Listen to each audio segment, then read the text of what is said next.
Hey guys, welcome back.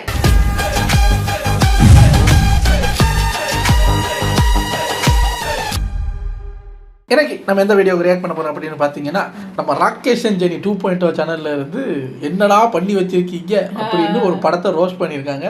Actually இந்த படத்தை நாங்கள் பார்த்துட்டோம், ஒரு 10 நாளைக்கு முன்னாடி பார்த்துட்டோம்னு நினைக்கிறேன். 10 நாளைக்கு முன்னாடி. ஆமாம், எஸ். தேரே இசுக்கு மேனு ஹிந்தி படம், நம்ம தனுஷ் நடித்த ஹிந்தி படம் தேரே இஷ்கு மெயின். இந்த படத்தை பார்த்துட்டுங்க, தனுஷ் ஆக்டிங்கு அதெல்லாம் நல்லா தான் இருக்குது. ஆனால் என்ன சார் இது, என்ன சொல்ல வர்றீங்க? இதில் யார் நல்லவன் யார் கெட்டவன், என்ன லூசு மாதிரி பண்ணிக்கிட்டு இருக்காங்கிற மாதிரி தான் கதை இருந்தது.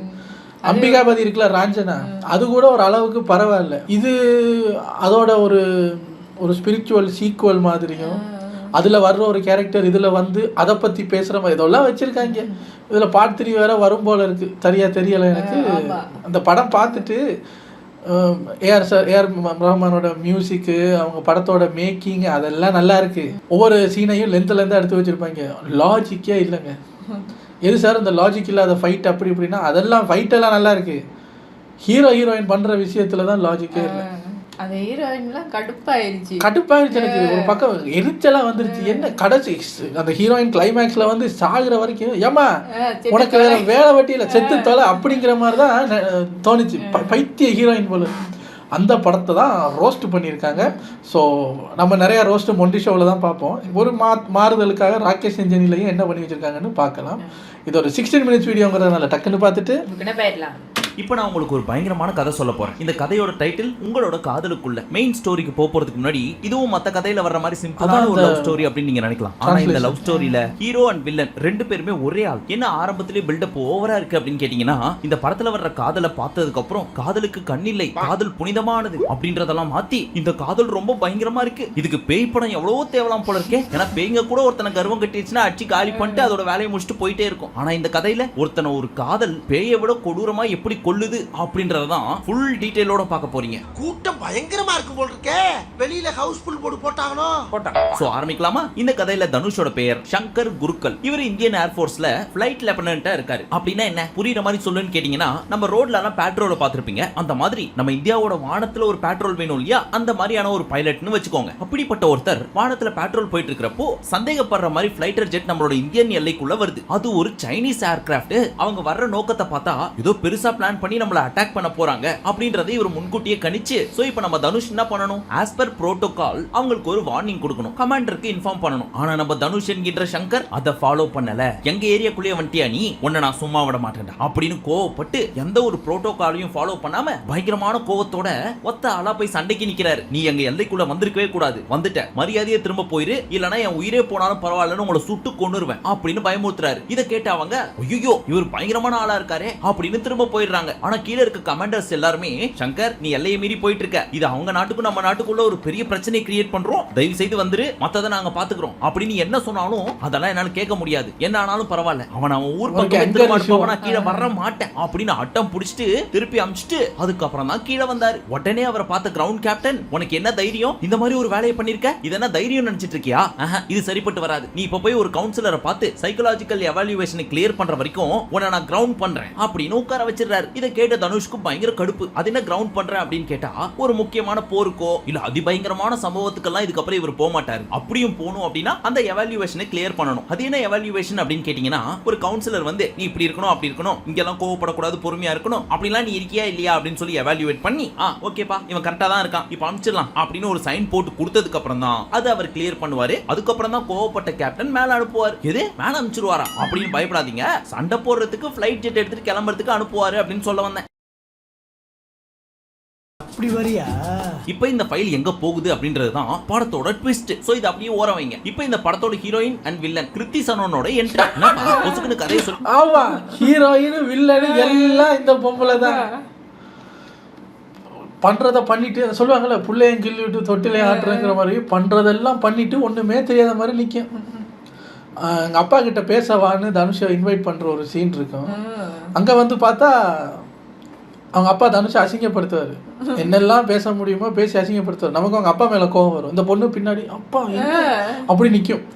அப்புறம் ஒரு ட்விஸ்ட்டு சொல்லுவாங்கல்ல, இந்த பொண்ணே தான் சொல்லும் போல இருக்கு. எங்கள் அப்பா கிட்ட சொல்லி அவங்ககிட்ட எப்படி பேச சொன்னதே நான் தான். அடி பஞ்சமா பாதகத்தி நீதானா சொல்லி சிம்பிளா முடிச்சுட்டு ஆரம்பத்திலேயே வில்லி அப்படின்னு சொல்லி அப்படின்னு கேட்டீங்கன்னா அவங்க இந்த படத்துக்கு ஹீரோயினும் கிடையாது வில்லியும் கிடையாது. அவங்க யாருன்றதை முடிவு பண்ண போறது நீங்க தான். சோ படத்தை பார்த்து முடிச்சுட்டு கிளைமேக்ஸ்ல சொல்லுங்க அவங்க ஹீரோவா ஹீரோயினா வில்லியா அப்படின்றத. இப்போ நம்ம ஹீரோயின் படத்தோட பெரிய சனியே வாந்தி, அது ஒரு ரத்த வாந்தி. இதெல்லாம் எதுக்காகன்னு கேட்டீங்கன்னா பயங்கரமான குடிகாரி இவங்க. குடிச்சு இப்படி ஆயிட்டாங்க. இவங்களோட ரோல் என்ன அப்படின்னு கேட்டீங்கன்னா மிலிட்டரியோட சைக்காலஜிஸ்ட். அப்பேற்பட்ட இவங்கள்ட்ட தான் நம்ம தனுஷோட ஃபைல் போய் சேருது. இப்ப கிருத்தி அந்த ஃபைலை ஓபன் பண்றாங்க. மேல பாஸ்போர்ட் சைஸ் அத பார்த்த உடனே ஷாக் ஆகி கையெல்லாம் நடுங்க ஆரம்பிச்சிருச்சு. சங்கரா அப்படின்னு ஒரு 10 நிமிஷம் ஸ்டன் ஆகி நிக்கிறாங்க. சரி இந்த கேஸை நானே ஹேண்டில் பண்றேன் அப்படின்னு ஃபைலை தூக்கிட்டு 9 மாச கர்ப்பத்தோட லே லடாக் கேள்விப்பட்டிருக்கீங்களா அங்க போறாங்க. இப்பதான் பிளாஷ்பேக் ஆரம்பிக்குது. சுமார் 7 வருஷத்துக்கு முன்னாடி நடந்த விஷயங்கள் எல்லாமே மறக்கணும்னு நினைக்கிறாங்க. ஆனா அதெல்லாம் திரும்ப ரீகால் ஆகுது. அப்படி என்ன நடந்துச்சு அப்படின்னா இந்த இடம் தான் தெரியல ஆடாடும். மனசை தேத்திக்கங்க, பயந்துறாதீங்க. நான் பயப்படல, நீ தைரியமா சொல்லு. அப்பதான் சங்கரோட இன்ட்ரோ. ஒருத்தனை போட்டு காலேஜ்ல அடி நடிச்சிட்டு இருக்காரு. இவர் ஒரு பயங்கர கோவக்காரரு, ஷார்ட் டெம்பரு, ரொம்ப டாமினேட் பண்ற கேரக்டர். இது எல்லாத்தையும் தாண்டி டெல்லி யூனிவர்சிட்டியில ஸ்டூடெண்டோட பிரசிடென்ட் இவர். ஆனா நம்ம கிருத்தி சொன்னோம் ஒரு காமான புத்திசாலியான மனுஷங்களோட சைக்காலஜியை புரிஞ்சு அதை நோண்டி நொங்கெடுத்தவங்க. ஆனா இவங்களோட ப்ரொஃபசர்ஸ் ஆமா பெருசா கீச்சாய்வ தில்லு இருந்தா தோணிக்கிறான் பார், அவனை திருத்து பாப்போம், அவன் ஒரு பயங்கரமான முரடன், அவனை சரி பண்ணு பாப்போம் அப்படின்லாம் சொல்ல காட்டுறேன் திருத்தி காட்டுறேன் அப்படின்னு இவரை வச்சு ரிசர்ச் பண்ண ஆரம்பிக்கிறாங்க. இந்த 7ஆம் அறிவு படம் பாத்துட்டீங்களா? அதுல நம்ம ஸ்ருதிஹாசன் சூர்யாக்குள்ள இருக்க போதி தர்மரை வெளியே கொண்டு வர போறேன் டிஎன்ஏ வச்சு, அதுக்காக தீசிஸ் பண்றேன் அப்படின்னு சொல்லிட்டு ஒரு வேலை பண்ணுவாங்க பாத்தீங்களா? அந்த மாதிரி தான் இவங்களும் பண்றாங்க. அதுல தனுஷுக்கு இவங்க மேல லவ் வருது. ஆனா இவங்க அவரை கேஸ் ஸ்டடியா தான் பாக்குறாங்க. அதாவது லேப்ல கருப்பாம்பூச்சி தவக்கலை எல்லாம் வச்சு கட் பண்ணி நம்ம ப்ராஜெக்ட் பண்ணுவோம் தெரியுமா, அந்த மாதிரின்னு வச்சுக்கோங்களேன். இப்ப இவர் கோவப்படுறாரு, அவங்க சாந்தப்படுத்துறாங்க. ஆனாலும் இவர் கோவப்படுறாரு. அதுக்கப்புறம் கட்டி பிடிச்சி கோவப்படாத, காம் டவுன் ப்ளீஸ், நான் உன்னை மாத்துறதுக்கு எவ்வளவு ட்ரை பண்ணிட்டு இருக்கிறேன், எனக்காக கொஞ்சம் ஒத்துழைப்பா அப்படின்லாம் சொல்ல இவ்வளவு அழகான பொண்ணு நமக்காக இவ்வளவு பண்றா, அவளுக்காக இது கூட பண்ணக்கூடாதா? சரி உங்களுக்காக ஒன்றும் பண்ணலை, அவங்களுக்கு ஏதோ டிசீஸாமே, அந்த டிசீஸை குணப்படுத்தணுமா, அந்த டிசீஸை கொண்டு போய் மாஸ்டர்கிட்ட கொடுத்தாதான் அவங்க படிப்பே கம்ப்ளீட் ஆகும். இதெல்லாம் ஆங்கில நகைச்சுவை, அதனால தான் சிரிக்காமல் இருக்கு. தீசீஸை தான் டிசீஸ்ன்னு சொல்லி நகைச்சுவை பண்ணி பார்த்தேன், யாருக்கும் புரியலையா? சரி கொடுங்க, நான் யோசிக்கிறேன் அதுல என்ன உங்களுக்கு டிசீஸ் இருக்கு. சரி சந்தோஷம். என் கோவத்தெல்லாம் விடுற பொறுமையா இருக்கு அப்படின்னு அழகா பார்த்து மயங்கி லவ்வும் பண்ண ஆரம்பிக்கிறாரு இவரு. ஆனா அந்த சைட்ல இருந்து அந்த தவக்கலை எப்படி கட் பண்ணு, அதை அப்படியே பிளட் டெஸ்ட் பண்ணு அப்படின்ற மாதிரி ரிசர்ச் மெட்டீரியலா தான் இந்த பீஸை பார்த்துட்டு இருக்காங்க.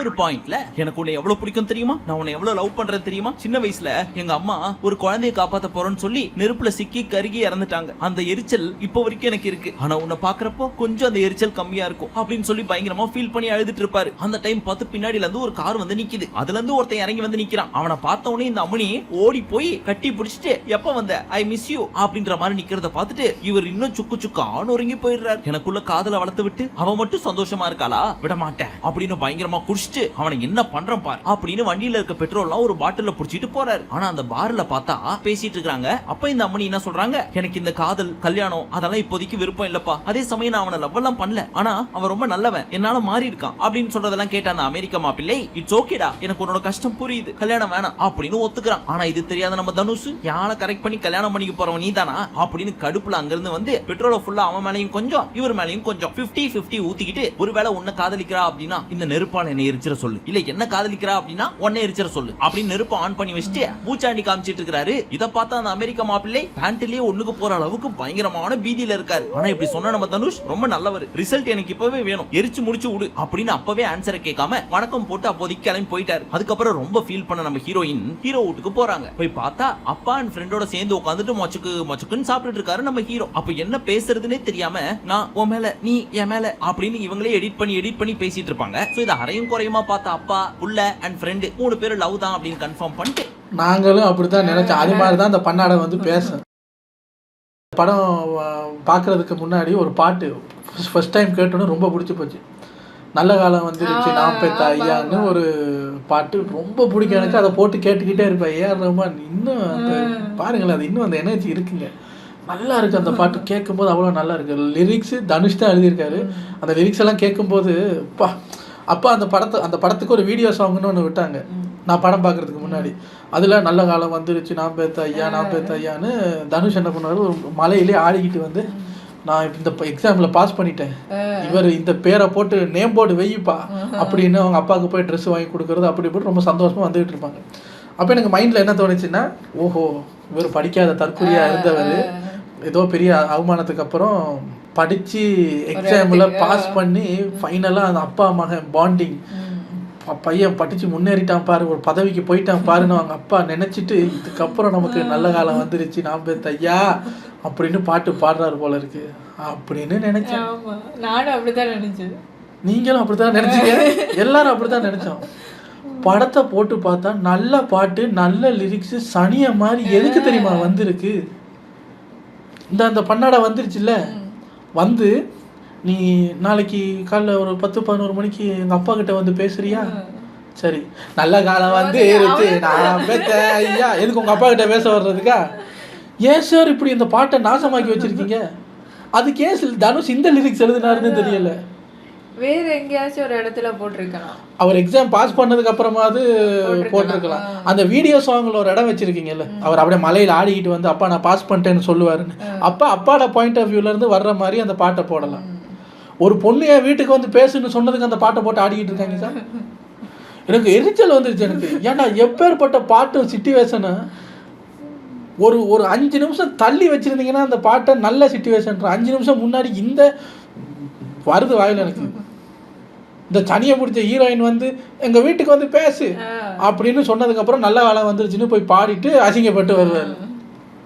மனசுக்குள்ள பட்டாம்பூச்சி பறக்க விட்டுட்டு இருப்பாங்க. அப்ப நம்ம ஹீரோயின் என்ன சொல்லுவாங்க, நீ எங்க அப்பாட்ட வந்து பேசு அப்படின்னு ஒரு வார்த்தையை சொல்லவும், ரைட்டு நம்ம ஆளுக்கு நம்ம மேல அப்படின்னு சொல்லிட்டு ஒரு பாட்டை போட்டு டான்ஸ் ஆடுறது மட்டும் இல்லாம சூப்பரான ஷாப்பிங்லாம் பண்ணி விதவிதமாய் வித்தியாசமாயின்னு ட்ரெஸ் எல்லாம் போட்டு பார்த்து அந்த துணி கடைக்குள்ளேயே ரிஹர்சல் எடுத்துட்டு இருக்காங்க. எப்படி போய் மாமனாரை அப்ரோச் பண்ணலாம், சம்மந்தி அப்ரோச் பண்ணலாம் அப்படின்ட்டு. அதே மாதிரி அடுத்த நாளும் ஆகுது. ஆனா நம்ம தனுஷ் மட்டும் தனியா போறாரு அப்பா கிட்ட பொண்ணு கேட்க. அங்க போய் பார்த்தா அப்பா என்ன தெரியுமா சொல்றாரு, தம்பி உன் ஸ்டேட்டஸ் என்ன, என் ஸ்டேட்டஸ் என்ன, நான் யாரு தெரியுமா, IAS ஆபீசர், எனக்கு கீழே எத்தனை நீ எல்லாம் எந்த தைரியத்துல வந்து என்கிட்ட பொண்ணு கேக்குற, என்ன சம்பாதிக்கிற? ஒண்ணும் இல்ல சார், இதை வச்சுட்டு உனக்கு என் பொண்ணு வேணுமா, எப்படி காப்பாத்துவ நீ என் பொண்ணை? சரி சரி, இப்ப என்ன பண்ணணும், போய் UPSC எக்ஸாம் எழுது, அதை கிளியர் பண்ணிட்டு முதல்ல இங்க வா, அப்புறம் யோசிக்கலாம் உனக்கு பொண்ணு தரணுமா வேணாமான்னு சொல்லிட்டு அப்படின்னு முடிச்ச உடனே அங்கிருந்து கோவத்துல கிளம்பின நம்ம தனுஷ், இனி உங்க பொண்ணுக்கு போன் பண்ண மாட்டேன், என்னைக்கு இதை கிளியர் பண்றனோ அன்னைக்கு தான் உனக்கு கால் பண்ணுவேன், அப்படி நான் கால் பண்றப்போ தயவு செய்து அட்டென்ட் பண்ணாம இருந்துறாத, எடுத்து பேசு அப்படின்னு சொல்லிட்டு இருக்க. டேய் பைத்தியம் மாதிரி பேசாதடா, ஆர் யூ கிரேசி? அது எத்தனை பேர் எழுதுற எக்ஸாம் தெரியுமா? 15 lakhs மக்கள், உனக்கு இங்கிலீஷ்ல ஆனா அவனாவே தெரியாது, எப்படி கிளியர் பண்ணுவ? பாப்பா இந்த ரகுவரனை வில்லனா தானே பாத்திருக்கேன், ஹீரோவா பார்த்தது இல்லையே, இனி பாப்பேன் அப்படின்னு சொல்லி அந்த பாப்பா சொல்லு, இந்த பாப்பாவை ஹீரோயினா தானே பார்த்துருக்கேன், வில்லியா பார்த்துருக்கியா, உனக்கு எவனே நான் தாண்டி. இப்படி அவர் வீட்டை விட்டு போகும்போது கூட ஏதோ இன்னுமே லவ் பண்ற மாதிரி கட்டி பிடிச்சி இதெல்லாம் பண்ணிக்கிட்டு அந்த காலுக்காக வெயிட் பண்றேங்கிற மாதிரிலாம் வசனம் பேசும், நம்மளையும் சேர்ந்து ஏமாத்திருச்சு.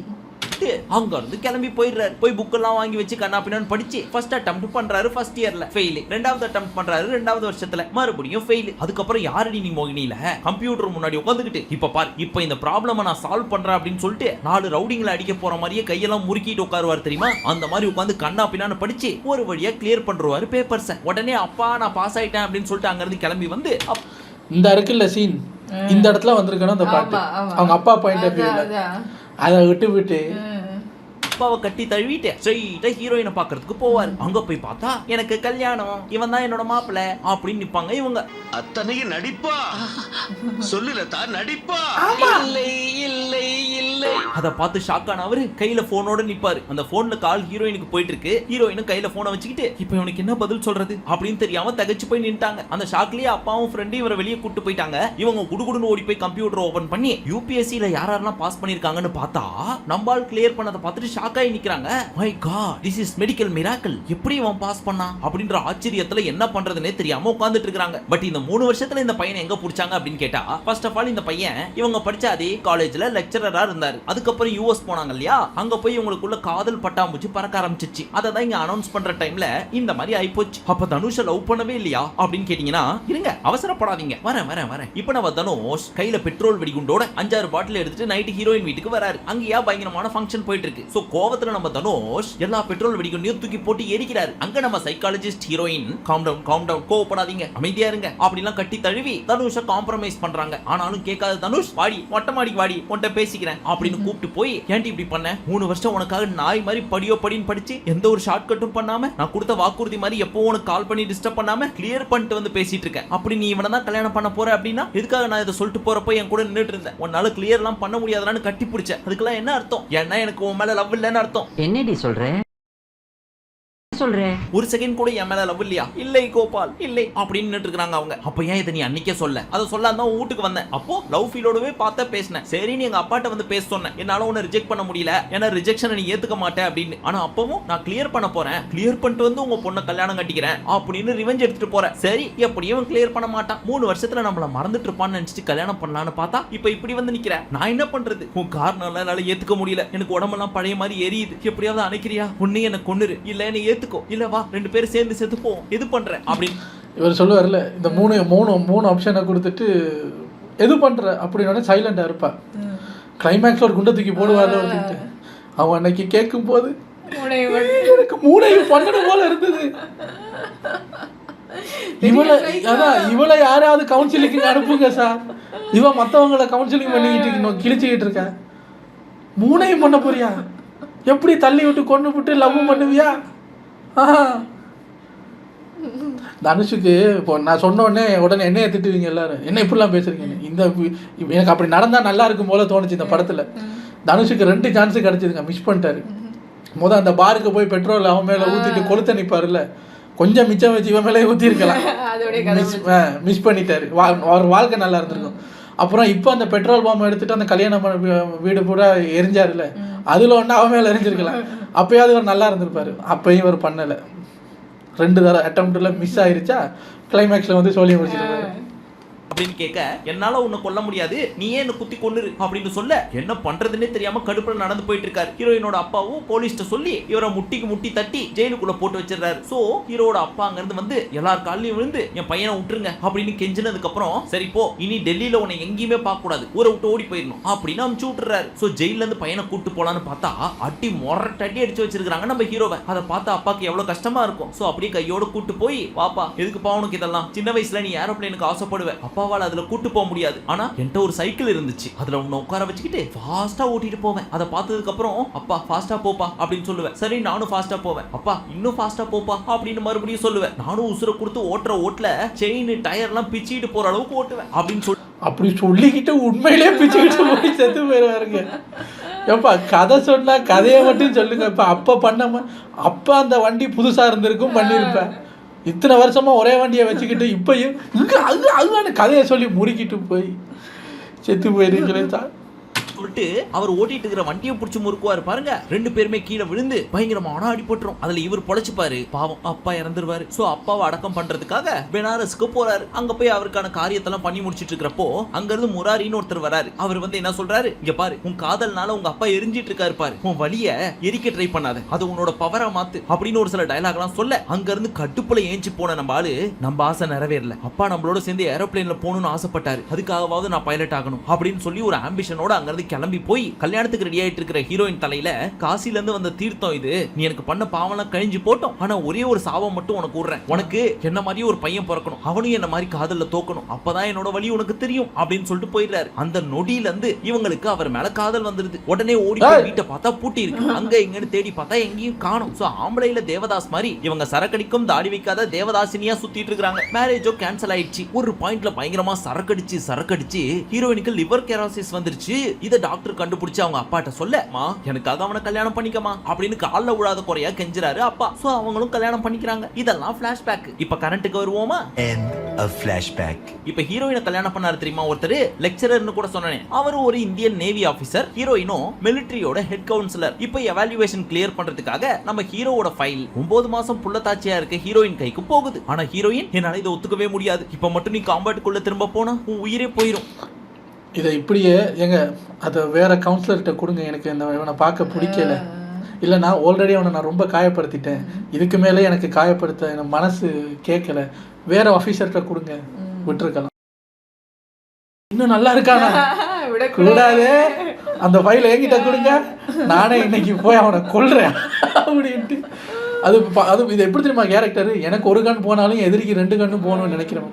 நான் எப்படியும் ஜாக போறேன், இவன் மட்டும் அவர் சுசலாட இருக்கானே, இவனையும் கொன்றுவான், சரியான சனி எங்க இது. அங்க ஒரு அட்டாக் நடந்துட்டு இருக்கு, அதுல நான் உன்னை பணைய வைக்கிற மாதிரி, இதை ஒத்துக்க முடியாது அப்படின்னு சொல்ல ஹீரோயின் பேர் முக்தி, அந்த பேரை ஞாபகம் வச்சுக்கோங்க. இதை கேட்ட ஹீரோயின் என்ன சொல்றாரு, முக்தி முக்தி முக்தி, உன்னை காதலிச்ச ஒரு பாவத்தை பண்ணதுக்காக என்ன ப்ளீஸ் ஒரே ஒரு சைன் போடு, நான் போகணும், எனக்கு வாழலாம் ஆசை கிடையாது, நான் எப்போ செத்துட்டேன், இந்த மாதிரி ஒன்று நடக்கிறப்போ என்னால பார்த்துட்டு சும்மா இருக்க முடியாது, நான் போகணும் அப்படின்னு இவர் கெஞ்சுறாரு. அப்போ முடியாது, உன்னை கிளியர் பண்றதுக்கு நான் மென்டலி ஃபிட்டா இல்ல, என்ன முக்தி பழி வாங்குறியா அப்படின்னு கேட்டுட்டு இருக்கிறப்போ, இங்க பாரு நான் என்ன கிளியர் பண்ணதுக்கு நீ மென்டலி ஃபிட்டா இல்லைன்னா உனக்கு தானே பிரச்சனை, போயிட்டு வேற யாரையும் அனுப்புவேன். இந்த சீனெல்லாம் பார்க்கும்போது எனக்கு எரிச்சல் மசாலா தான் இருந்தது. இது 9 மாசம் பிரெக்னென்ட், எனக்கு லிவர் கேராசிஸ் இருக்கு, நரம்புல இருந்து ரத்தம் வரும், உனக்காக காலை பிடிச்சு கேக்குறேன், நீ போகாத அப்படின்னு காலை பிடிக்க போறப்போ கீழே பார்த்தா பயங்கரமான ரத்தம். இதை பார்த்துட்டு பயங்கர பதட்டமாயி ஹாஸ்பிட்டலுக்கு தூக்கிட்டு ஓடுறாரு ஹீரோ. அப்ப ஹீரோயின் என்ன சொல்றாங்க, இங்க பாரு என் குழந்தைய ஆர்ஃபனேஜ்ல சேர்க்க கூடாது, நான் சேர்த்துட்டா நீ தான் வளர்த்து கொடுக்கணும்.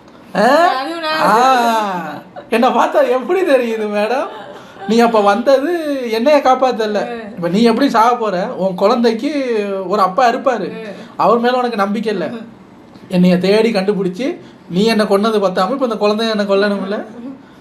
கடைசியில இந்த குழந்தைய நீ தான் வளர்க்கணும்னு சொல்லும் போதுதான் இவ எதுக்கு இவ்வளவு பிரச்சனை இல்லையா, நான் தான் இந்த கேஸை எடுப்பேன்னு வந்தான்னு அங்க ரிவீல் ஆச்சு. அப்ப அந்த ஹீரோயின் மேல ஒரு மரியாதை வந்தது பாருங்க.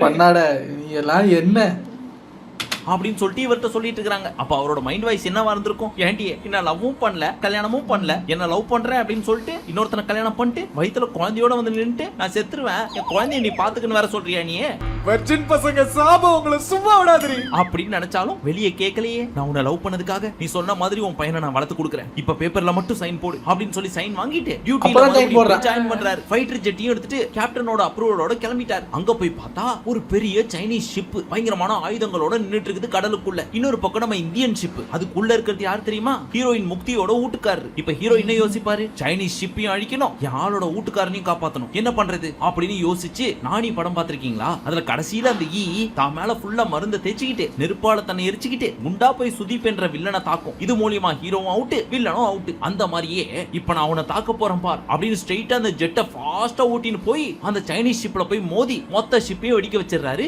நம்ம இந்தியன் ஷிப்பை காப்பாத்திடுறாரு. அவர் காப்பாத்தினது இந்தியாவோட ஷிப்பை மட்டும் இல்ல, லவ் ஷிப்பையும் தான். ஏன்னா அந்த கப்பலுக்குள்ள தன்னோட ஆளோட வீட்டுக்காரர் இருக்காரு, அவரை காப்பாத்தணும்ல, அதுக்காக தான் தண்ணியும் எரிச்சு எதிரிகளையும் எரிச்சிட்டாரு. அப்போ ஹீரோ செத்துட்டாரா அப்படின்னு கேட்டீங்கன்னா, எஸ் ஹீரோ செத்துட்டாரு. அது எப்படியா, அவர் தான் சத்தியம் பண்ணி கொடுத்துட்டு போயிருக்காருல, ஒருவேளை தன்னோட ஆள் செத்து போயிட்டா அந்த குழந்தைய நான் வளர்த்து கொடுப்பேன் அப்படின்னு சொல்லி அப்படின்னு கேட்பீங்க. அது சொல்லி முடிச்சதுக்கு அப்புறம் இன்னொரு டைலாக் சொல்லியிருக்காரு, அது கிளைமேக்ஸ்ல தான் காட்டுறாங்க. அது என்ன தெரியுமா, இங்க பார் ஒருவேளை நான் வராம போனாலும் உன் வீட்டுக்காரன் வருவான், அவன் வளர்ப்பான் உன் பிள்ளைய அப்படின்னு சொல்லிட்டு போறாரு. அதனால எப்ப நம்ம தனுஷோட உயிர் பிரியுதோ அதே சமயம் ஹீரோயின் கிருத்தி சனோனோட உயிரும் பிரியுது, ஒரு புது உயிர் பிறக்குது. இன்னும் எப்படி அவனை கொன்னுட்டு தான் நான் சாகுவேன், அது வரைக்கும் குடிச்சு குடிச்சு எனக்கு கொட்டலே அவிஞ்சு போனாலும் உசுரை கையில பிடிச்சிக்கிட்டு இருப்பேன், அவன் எப்ப சாகுறானோ அப்பதான் நானும் சாகுவேன். இப்பேற்பட்ட லவ் இல்லை, ஒரு உயிர் காப்பாற்றப்படுது, அந்த 2 உயிரும் சேர்ந்து வாழ போறதுதான் இந்த மொத்த கதையோட தி எண்ட். சோ இந்த லவ் ஸ்டோரியில ஹாப்பி எண்டிங் இல்லனாலும் ஒரு மனுஷன் அவனோட வலிய தன்னோட நாட்டுக்காக சாக்ரிஃபைஸ் பண்ண ஒரு கதை. இதுல இருந்து என்ன புரியுது, ஒருத்தன ஒரு காதல் ஹீரோவாவும் மாத்தும், வில்லனாவும் மாத்தும், தியாகியாவும் மாத்தும். இப்படின்னு சொல்லி என்னதான் சொம்பு தூக்கினாலும் ஐயா டைரக்டர் எங்க ஊர்ல இருக்க 7ஆம் அறிவு, காற்று வெளியிடை, நானி அவ்வளவு கிட்டத்தட்ட கிளைமேக்ஸுக்கு முன்னாடி யாரடி நீ மோகினி மாதிரியே எடுத்துன்னு போய் கிளைமேக்ஸ்ல மட்டும் ஒரு ட்விஸ்ட வச்சு விட்டு ஒரு படமா அங்க எடுத்து வச்சிட்டீங்க. நம் ராஜதந்திரங்கள் அனைத்தும் வீணாகி விட்டதே, இன்னும் பயிற்சி வேண்டுமோ? அதையே இங்க எடுக்காம அங்க போய் எடுத்திருக்கீங்க அப்படின்னு கேட்டா, உங்க ஊர்ல மக்கள் ஒத்துக்க மாட்டாங்க, ஆனா இந்தி மக்கள் இதை ஒத்துப்பாங்க அப்படிங்கிறாரு. பட் ஜோக்ஸ் அப்பார்ட், உண்மையை சொல்லணும் அப்படின்னா நம்ம தனுஷும் சரி கிருத்தி சனோனும் சரி இன்னாம நடிச்சிருப்பாங்க தெரியுமா படத்துல.